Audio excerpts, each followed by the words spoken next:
Enter 53. My name is Doug, my name is Doug Reynolds, representing Low-Carb USA. After discovering the concept of carbohydrate restriction and reversing my own health issues, I established Low-Carb USA to provide a platform for others to learn what I did not know until I was 51. It's important to recognize that this field has a growing mountain of rigorous clinical trial evidence behind it. While we applaud the initiative of the committee for proposing to add a low-carb dietary pattern to the 2020 guidelines, I do have grave concerns about the current proposed definition for that pattern. A threshold of 45% of calories from carbs doesn't even come close to defining a low-carb diet.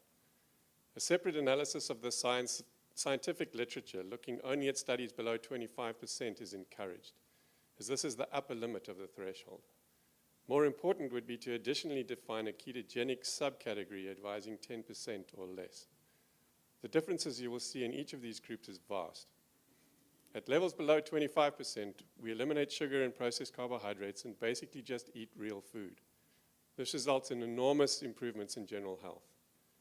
Low-Carb USA established a panel of advisors of highly respected scientists and physicians from around the world, and in May 2019, we published a set of clinical guidelines for therapeutic carbohydrate reduction as an intervention for use by physicians. This identifies a number of low-carb categories with thresholds defined in grams of carbs as opposed to percentages. The two lowest of these are very low-carb ketogenic, which is less than 30 grams, and low-carb ketogenic, 30 to 50 grams. It's at these levels that the magic happens. In other words, significant metabolic changes occur, including drastically reduced levels of inflammation resulting in reduced chronic disease.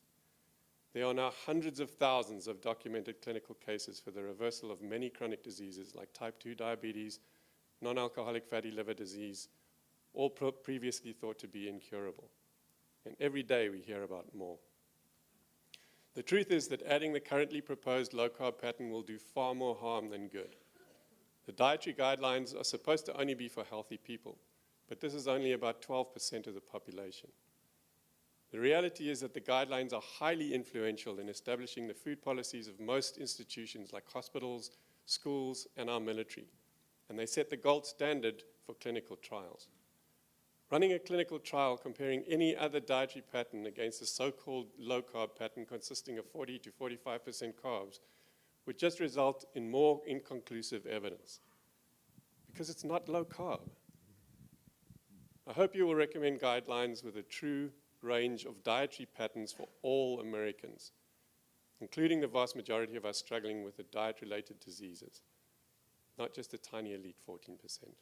Thank you.